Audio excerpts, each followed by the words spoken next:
회복의 말씀으로 다시 일어서게 하시는 하나님, 이 시간 저희들은 생명의 말씀과 소통하며 십자가의 사람으로 회복되기 원합니다.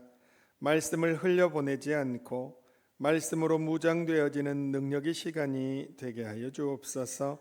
무엇보다 말씀으로 얻는 선한 것들을 하나도 빼앗기지 않도록 도우시고 우리 영혼을 새롭게 하여 주옵소서. 십자가로 다가서는 말씀만 선포하도록 성령님의 만져주심이 있기를 간절히 원하오며 영생의 말씀이신 예수님 이름으로 기도하옵나이다. 아멘. 헨리 나우엔의 영적 발돋움이라는 책 142페이지부터 3페이지까지에 보면 아주 흥미로운 실화가 하나 실려 있습니다. 줄타기 고개사인 필리페 푸티와 동료들에 대한 이야기예요. 필리페 푸티는 그야말로 위험한 것을 즐기는 그런 고개사입니다. 동료들과 함께 세상에서 제일 높다는 뉴욕의 쌍둥이 건물인 세계무역센터 건물 한쪽에서 다른 건물 한쪽 옥상으로 줄을 걸쳐 놓았어요. 그 떨어지면 죽는 것을 떠나서 어떻게 그런 일을 할 수가 있겠습니까? 한 2, 3층 되는 건물 옥탑에서 줄을 이어가지고 거기서 자전거 고개를 해도 정말로 위험할 텐데, 세계에서 가장 높았다는, 이제 지금은 테러로 인해 없어졌지만 그 쌍둥이 건물 이쪽 저쪽 옥탑에 줄을 대고 거기를 자전거로 건너는, 줄이 자전거가 아니라 걸어서 했어요. 거기를 걸은 죄로 경찰에 체포된 다음에 하도 이상해서 정신병자인지 의심이 돼서 정신진단을 했는데 정상으로 나왔어요. 경찰이 묻습니다. 그런데 어째서 무엇 때문에 생명을 내걸고 뉴욕시에서 가장 높은 건물에서 줄타기를 했죠? 필리페 푸티는 처음에는 그 질문에 다소 어리둥절해 하다가 이렇게 대답했어요. 그러니까 오렌지 3개가 보이면 던지기 고개를 하고 또 건물 옥탑 2개를 보면 줄타기를 하는 게 내겐 지극히 자연스러운 일이요. 이 대답이 모든 것을 말해주지 않습니까? 고개사는 보면 공 던지는 묘기를 하고 싶고, 건물을 보면 줄을 이어서 줄이를 걷는 고개를 하고 싶고, 이것은 누가 하라 해서 하고 하지 말라 해서 안 하는 게 아니라 고개사로 살아가는 사람에게 이것은 너무나도 친숙하고 설명이 필요 없는 아주 당연한 일이라는 것입니다. 그런데 오늘날 하나님을 믿고 예수님을 믿는다고 하는 저나 여러분 같은 성도가 하나님께서 먼저 하신 일 또는 예수님께서 걸으셨던 길을 아주 친숙하고 당연하게 걸어야 하는데 거부하는 일들이 너무나 자연스럽게 일어나고 있다는 것이죠. 하나님께서 또는 예수님께서 하신 모든 것을 믿는다면 하나님의 백성은 당연히 먼저 하신 주님을 따라 주님이 하신 일, 주님이 하신 말, 주님이 하신 모든 것을 당연히 따르는 것, 이게 바로 아주 지극히 정상적인 하나님의 백성인 줄 믿습니다. 여러분, 우리 하나님은 참 크신 하나님이시죠. 인간의 언어로 단어로 표현할 수가 없습니다. 하나님이 얼마나 크신 하나님이실까, 또 어떤 일에 그렇게 크시다는 것을 솔선수범하면서 보여주실까. 오늘 말씀해 보니까 첫 번째로 마음을 돌이키는 일에 솔선수범하십니다. 스가랴서 8장 14절과 15절 말씀을 우리 같이 한번 큰 소리로 읽겠습니다. 만군의 여호와가 이같이 말하노라. 너희 조상들이 나를 경노하게 하였을 때에 내가 그들에게 재앙을 내리기로 뜻하고 뉘우치지 아니하였으나 이제 내가 다시 예루살렘과 유다 족속에게 은혜를 베풀기로 뜻하였나니 너희는 두려워하지 말지니라. 아멘. 보통 우리는 부모와 자식 간에도 자녀가 어떤 잘못을 하면 잘못했다고 고백할 때 마음이 넓어지고 부모가 용서를 하고 다시 받아주잖아요. 그러나 하나님은 그렇게 하시지 않겠다는 것입니다. 지금 유다 백성이 하나님 앞에 그닥 잘한 것이 없는데도 불구하고 하나님께서 뜻을 먼저 돌이키셔서 유다 백성들을 은혜를 베풀고 또 그들을 잘해주기로 작정하셨다는 것입니다. 그러니까 겁내지 마라라고 말씀을 하는 것입니다. 오늘날에도 신앙생활하는 우리가 기억해야 할 것이 있습니다. 하나님은 항상 먼저이십니다. 먼저 우리를 품어주시고 먼저 우리의 죄를 용서하시고 우리의 더러운 옷을 벗기시고 아름다운 옷과 관을 입혀주시는 분이 하나님이십니다. 하나님이 먼저 우리를 향해 돌이키셔서 은혜를 베풀어 주시기 때문에 여러분과 제가 돌이키는 회개의 자리에 있는 것입니다. 이것을 절대로 잊어버리면 안 됩니다. 항상 하나님께서 먼저 우리에게 베푸시고 하나님께서 먼저 우리를 용서하시는, 이렇게 우리를 향해 돌이키시는데 늘 먼저임을 기억할 때 이제는 우리가 그 하나님이 하신 일들을 해야 할 차례가 되었다는 것을 깨닫는 것이죠. 여러분, 우리는 올 여름을 은혜 가운데 지내고 또 은혜가 우리 가운데 임하면 하나님 백성답지 못한 삶과 하나님 백성다운 삶의 분별이 일어나게 됩니다. 뇌에서 스파크가 막 일어나는 거예요. 내가 이렇게 말하면 안 되겠는데, 내가 이렇게 행동하면 안 되겠는데.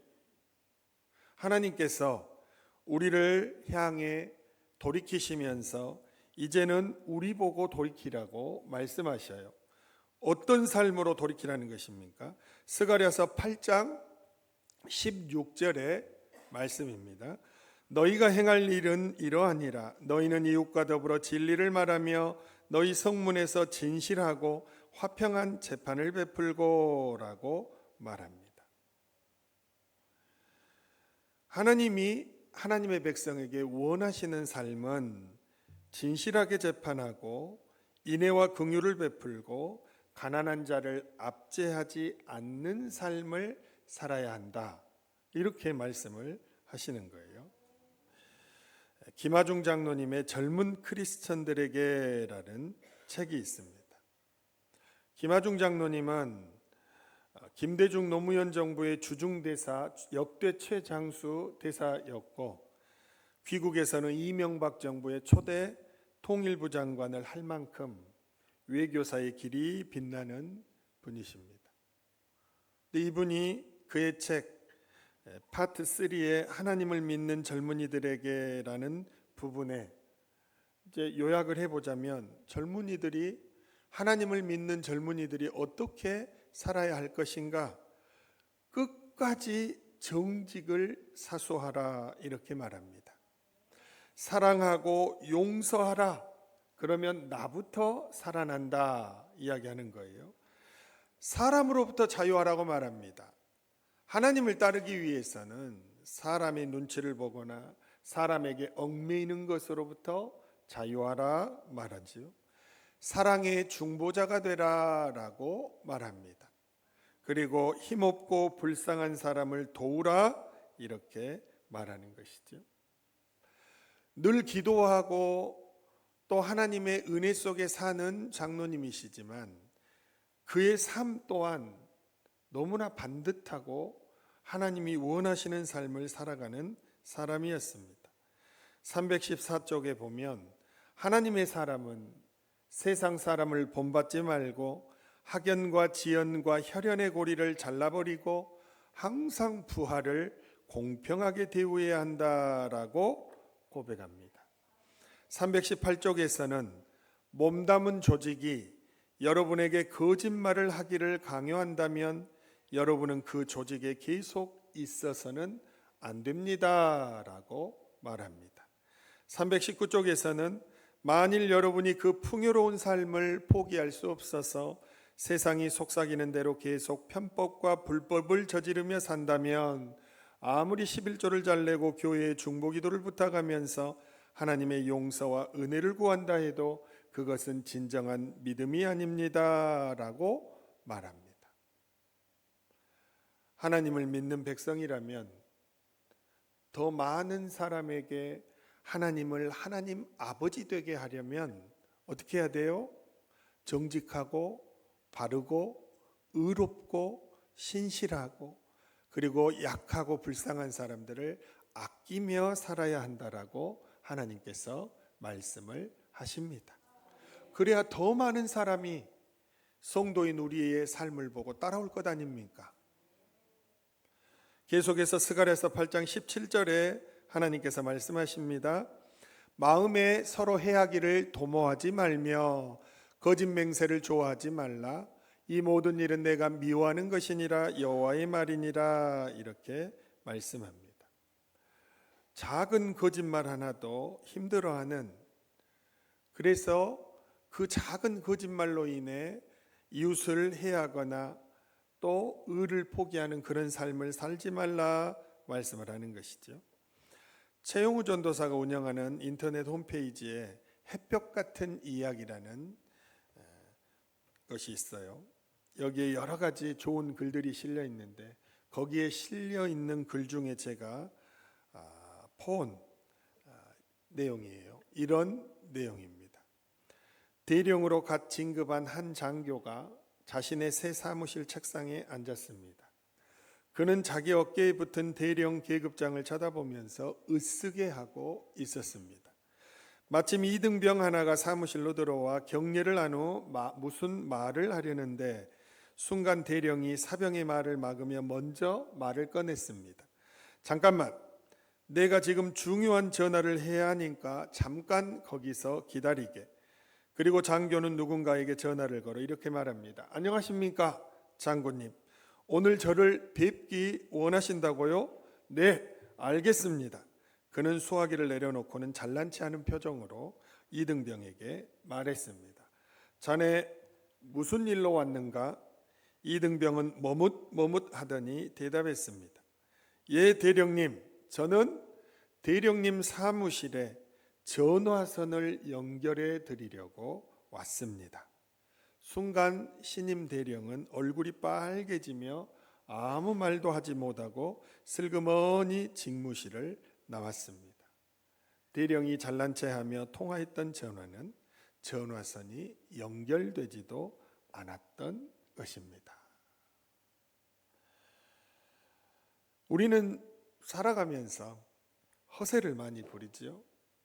허세도 부리고 또 거짓말도 많이 하고 이래저래 우리를 꾸미고 하는 일에 참 신경을 많이 씁니다. 그런데 그러한 일들이 다른 사람을 불편하게 한다던가 어렵게 할 수도 있다는 것입니다. 내 작은 정직하지 못한 모습 또는 허례허식에 사로잡힌 그 모습 하나가 많은 사람들을 불편하게 할 수 있고 이웃을 해하게 하기도 한다는 것입니다. 하나님께서 너희의 모든 죄를 다 용서하고 너희에게 은혜를 베풀 길로 내가 마음을 돌이켰으니 너희들이 짓던 모든 조그마한 죄에서라도 돌아서라, 돌이키라. 그게 바로 오늘 여러분과 저에게 하고 계시는 말씀입니다.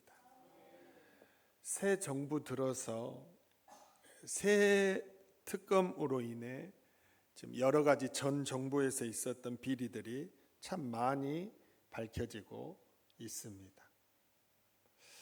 이 땅에는 여러분 훌륭한 검사님들 정말 많습니다. 맞습니까? 훌륭한 경찰들 정말 많습니다. 맞습니까? 훌륭한 공무원들 정말 많습니다. 맞습니까? 그런데 소수의 사람들이, 권력욕에 사로잡히고 허세에 사로잡힌 사람들이 권력의 고개를 숙이면서 끊임없이 부당한 지시에 순복하고 나쁜 짓을 꾸며내고 비리를 양산해 내는 것입니다. 그렇다고 해서 우리 국민이 볼 때 검사들이 다 나쁘다? 절대 아닙니다. 정말로 성실하게 자기가 맡은 일을 잘 감당하면서 검사장의 자리까지 올라가는 훌륭한 검사들도 많다는 것을 늘 기억해야 합니다. 하나님을 믿는 특히 그런 권력이 있는 사람이라면 허세를 부리기 전에 하나님이 나에게 어떻게 살라고 하시는지, 약한 자를 도우며 살라고 하신다는 그런 말씀들을 꼭 잊지 않아야 할 것입니다. 두 번째로 솔선수범하시는 크신 하나님은 나쁜 것을 좋은 것으로 바꾸는 일에 항상 본을 보여주십니다. 스가랴서 8장 18절과 19절 말씀을 함께 읽겠습니다.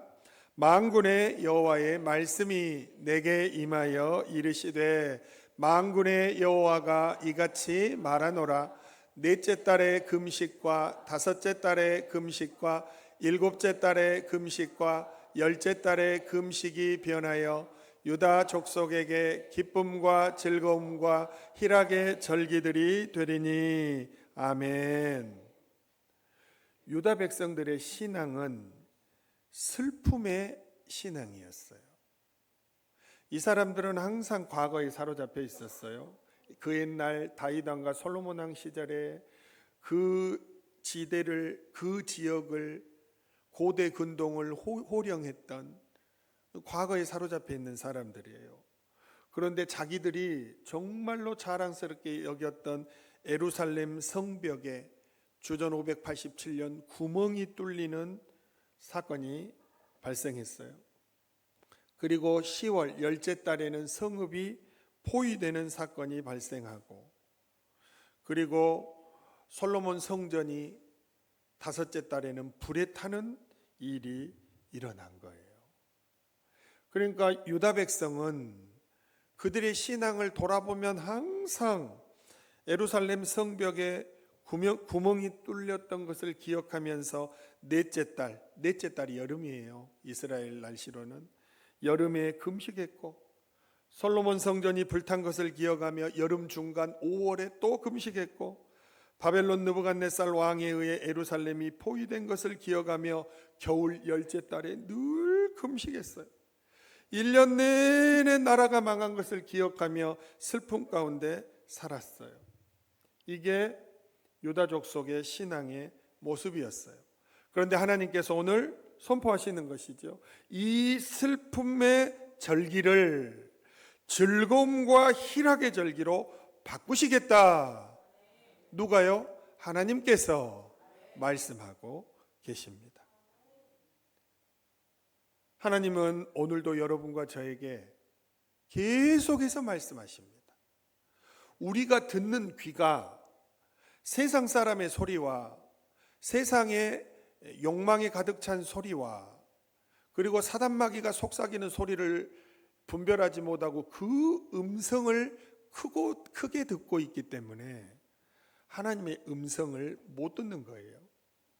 그러나 하나님의 음성을 듣는 자들은 하나님께서 나에게 어떻게 말하고 계시는지 똑똑히 기억하면서 살아갑니다.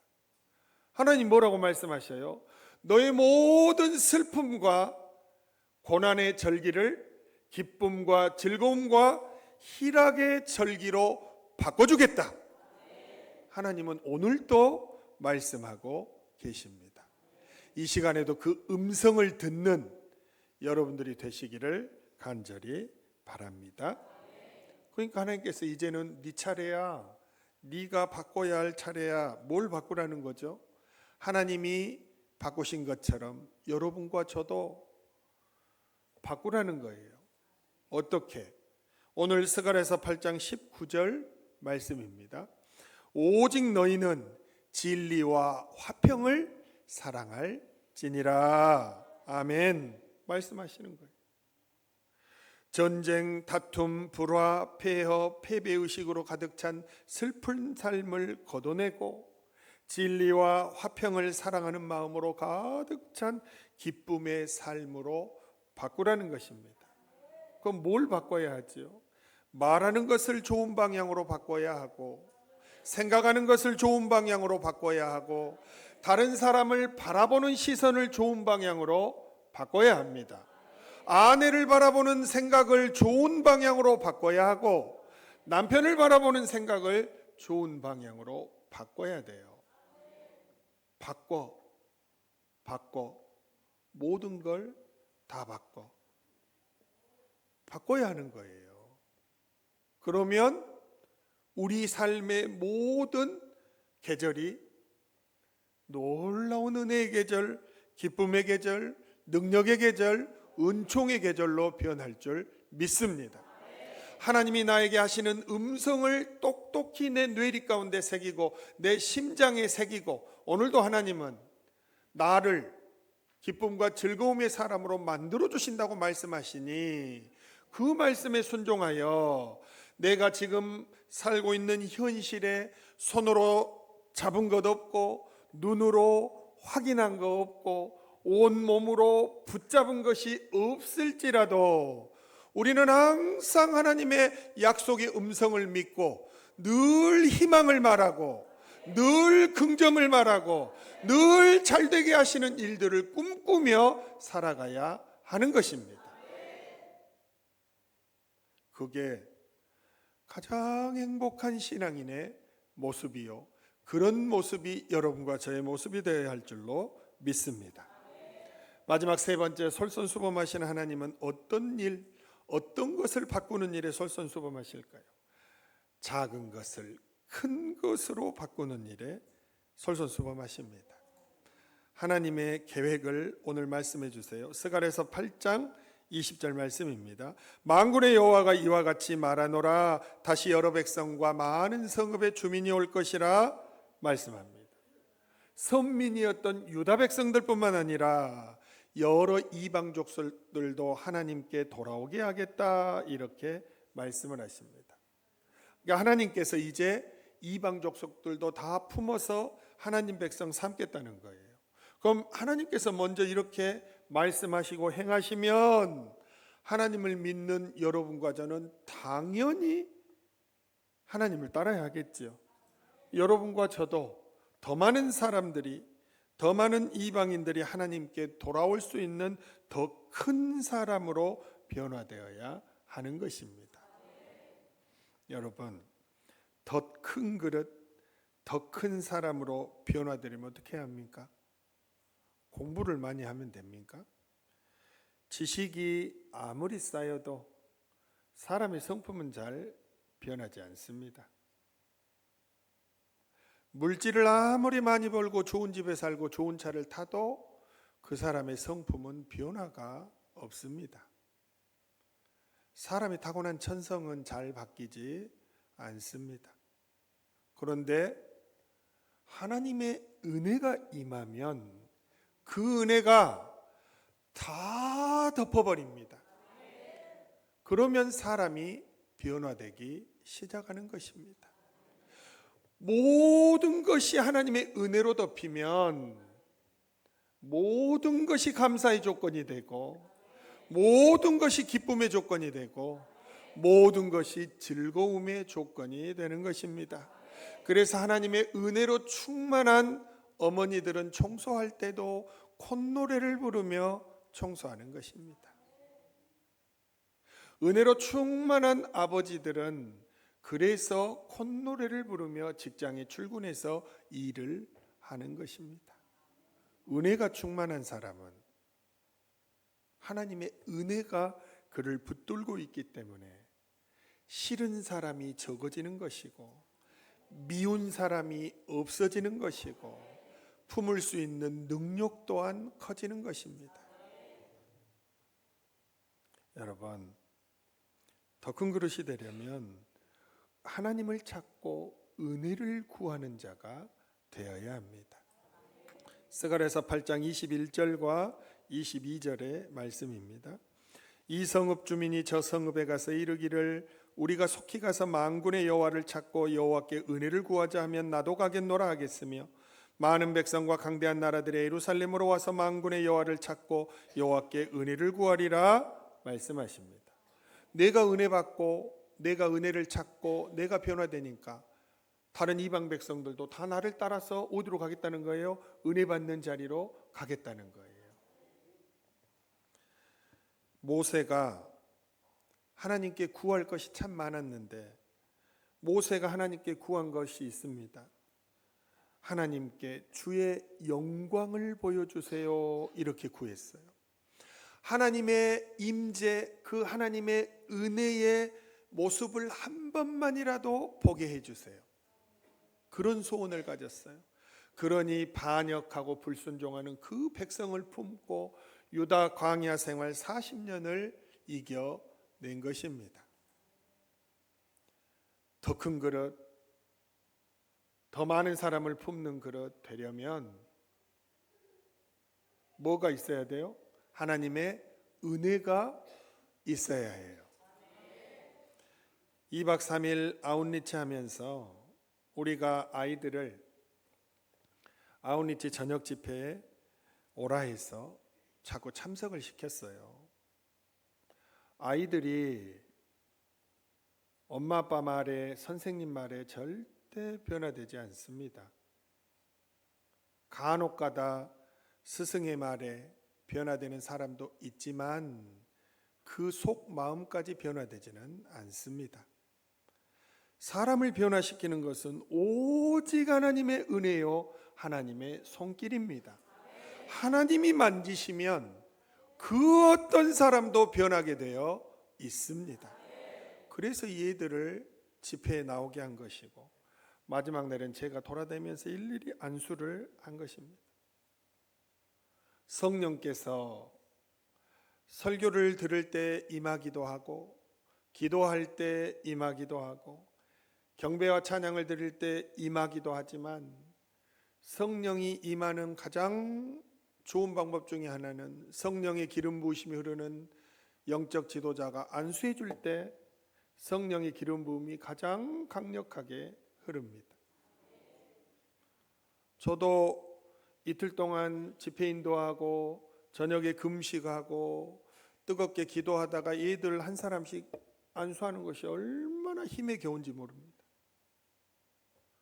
그래도 다 아이들 빼지 않고 안수를 했어요.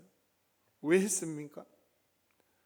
성령 충만했으면 하는 마음에 하나님의 은혜가 충만한 학생들 되라고 하나님의 은혜에 사로잡힌 청년들 되라고 한 것입니다. 여러분 기억하십시오. 하나님의 은혜만이 그 사람의 바뀌지 않는 성품까지도 바꾸는 것입니다. 하나님의 은혜만이 그 사람을 큰 그릇 되게 하는 것입니다. 나이가 들었다고 많이 배웠다고 큰 그릇인 것 아닙니다. 하나님의 은혜가 충만한 사람이 나이와 상관없이 사회적인 직위와 상관없이 큰 그릇일 경우가 많습니다. 그래 여러분에게 하나님께서 말씀하시는 것입니다. 이제는 네 차례야. 네가 큰 그릇 되어야 해. 그러려면 하나님을 찾고 하나님의 은혜를 구하는 자가 되라고 말씀하고 계십니다. 또 하나님께서 큰 그릇이 되려면 하나님이 함께 하시는 자가 되어야 한다고 말씀하십니다. 여러분들을 보면 여러분들의 남편이나 아내나 자녀가 여러분들 보고 우리 아빠는 우리 엄마는 하나님이 함께 하시는 사람이야. 하나님이 함께 하시는 것이 내 눈에 보여 라고 말합니까? 오늘 스가랴서 8장 23절 말씀입니다. 만군의 여호와가 이와 같이 말하노라. 그날에는 말이 다른 이방 백성 10명이 유다 사람 하나의 옷자락을 잡을 것이라. 곧 잡고 말하기를 하나님이 너희와 함께 하심을 들었나니 우리가 너희와 함께 가려 하노라 하리라 하시니라 말씀하셨어요. 사람들이 옷자락을 잡고 하나님 계신 곳으로 막 가고 싶다고 하는 고백이 어디서 나오냐? 내가 당신을 보니 하나님이 함께 하신다라는 것을 금방 알겠습니다. 내가 당신의 옷자락을 잡고 당신을 따라 나도 하나님의 임재가 있는 땅, 임재가 있는 성전, 임재가 있는 그 성벽으로 가겠습니다. 하나님의 은혜를 입고 하나님이 함께 하시는 사람이 되니 저절로 큰 그릇이 되는 것입니다. 우리가 요셉을 잘 알죠. 요셉은 형들에게 팔려서 애굽으로 팔려갔어요. 노예가 되었어요. 그의 인생은 슬픔과 고난과 애통의 삶이었어요. 그러나 하나님은 요셉에게 말씀하셨어요. 내가 너의 모든 슬픔의 절기를 기쁨과 희락의 절기로 바꿔주겠다. 그 음성을 들은 요셉은 말이 변했고 생각이 변했고 행동이 변했어요. 노예인데 노예 같지 않았고 당당했고 하나님을 믿는 청년같이 그런 모습으로 살았어요. 그러니 주인인 보디발이 볼 때, 감옥에 갔을 때는 간수장이 볼 때 요셉은 보통 사람과 달랐어요. 하나님이 함께하고 계시는 청년임을 이 이방 지도자들도 금방 알 수가 있었어요. 출애굽기 39장 23절에 요셉에 대해 이렇게 말씀합니다. 간수장은 그의 손에 맡긴 것을 무엇이든지 살펴보지 아니하였으니 이는 여호와께서 요셉과 함께 하심이라. 여호와께서 그를 범사에 형통하게 하셨더라 말씀하십니다. 여러분, 말하는 걸 보면 하나님의 사람이고 하나님이 함께 하신 사람인지 금방 알아요. 하나님의 사람은 불평불만 잘하지 않습니다. 하나님의 사람은 감사가 잘 나와요. 하나님의 사람은 헌신하는 일에 즐거이 임합니다. 물론 말로는 힘들다 하지만 속에서는 즐거움이 솟습니다. 하나님의 사람은 은혜가 흐르는 자리를 절대 거부하지 않습니다. 하나님의 사람은 율법주의자여서가 아니라, 다른 사람을 의식해서가 아니라 하나님의 은혜가 흐르는 자리가 익숙하고 좋은 거예요. 이 은혜가 넘치는 자리에 나오는 것이 즐거운 거예요. 하나님의 사람은 금방 알 수가 있는 것입니다. 여러분들과 제가 그런 사람이 되어야 합니다. 하나님이 이미 솔선수범하여 모범을 보였으니 이제 하나님을 따르는 여러분과 저는 그런 삶을 따라가야 합니다. 그렇지 않으면서 하나님 백성이라 말할 수 없잖아요. 예수님을 믿는다면서 예수님이 사는 삶을 추구하지 않는다? 그건 예수님을 믿지 않는 것과 똑같은 것입니다. 하나님의 백성은 하나님이 먼저 가신 대로 행하는 것입니다. 은혜를 입고 하나님이 함께 하심을 나의 말과 생각과 온 삶에서 저절로 드러나게 해야 하는 것입니다. 그렇게 하면 이방 사람들이 나를 보고 믿지 않는 우리의 가족이 어떻게 변한다는 거죠? 스가랴서 8장 21절과 23절을 우리 한 목소리로 같이 읽겠습니다. 우리가 속히 가서 만군의 여호와를 찾고 여호와께 은혜를 구하자 하면 나도 가겠노라 하겠으며 하나님이 너희와 함께 하심을 들었나니 우리가 너희와 함께 가려 하노라 하리라 하시니라. 아멘. 누구를 보고? 왜 우리를 보고 사람들이 나도 교회 갈래, 나도 예배에 좀 데려다줘, 나도 하나님의 은혜가 흐르는 곳으로 나를 데려다줘. 어느덧 큰 그릇이 되어 있는 것입니다. 좋은 것을, 나쁜 것을 좋은 것으로 만드는 사람으로 변화되어 있는 것입니다. 아직도 여름을 지나면서 이러한 삶에 기쁨을 누리지 못하고 있다면 오늘 하나님이 여러분에게 들려주고 계시잖아요. 이제는 네가 해야 할 차례다. 이제는 내가 변해야 할 차례다. 말씀드리죠. 말씀을 마무리합니다. 어느 누군가가 이렇게 말했습니다. 스승의 날은 앞선 자에 대한 추앙이다. 추앙이라는 단어는 옛날에 나의 해방일지에 나오는 나를 추앙하라, 지금 그거 단어하고 똑같습니다. 어떻게 작가가 추앙하라는 단어를 썼을까? 추앙은 성도에게 익숙한 단어예요. 월십이죠. 경배하고 예배하는 것, 무조건적이고 절대적으로 지지하는 것, 나보다 앞서서 희생의 길을 가고 섬김의 길을 가고 본을 보이는 길을 가셨던 스승에 대해서 절대적으로 무조건적으로 지지하는 추앙의 마음, 이게 스승의 날을 기리는 제자들의 모습입니다. 우리의 스승이신 예수 그리스도, 우리가 믿는 하나님은 우리 앞서 희생과 헌신과 섬김의 길을 걸으신 하나님이십니다. 십자가의 아들을 내주셨고 목숨을 버리고 피를 흘려 살과 몸이 찢겨 우리를 구원하신, 먼저 모범을 보이신 하나님 또는 예수님이십니다.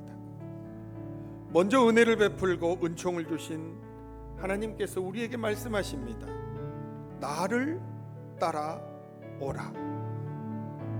하나님의 백성이요 예수 그리스도가 스승이라는 것을 믿는 사람이라면 먼저 가신 예수 그리스도에 대해, 하나님 아버지에 대해 절대적이고 무조건적인 지지를 하는 추앙은 당연한 것입니다. 세상의 훌륭한 스승도 절대적으로 지지하고 절대적으로 따르는데 우리 아버지 하나님과 예수 그리스도에 대해서는 무슨 더할 말이 필요하겠습니까? 하나님의 백성이라면 하나님이 걸어가신 길을 우리도 가는 것 지극히 당연한 것입니다. 이제 여름이 얼마 남지 않았습니다. 다시금 은혜를 사모하고 하나님을 추구하는 자리를 찾고 힘써 부르짖고 예배하고 찬양하면서 은총으로 충만하여서 마음을 돌이키고 나쁜 것을 좋은 것으로 바꾸고 작은 것을 큰 것으로 바꾸는 하나님의 길을 열심히 따라갈 수 있는, 그래서 능력이 여러분 가운데 드러나 많은 사람을 여러분들을 통해 주께로 이끌 수 있는 우리 모두가 되기를 간절히 바랍니다.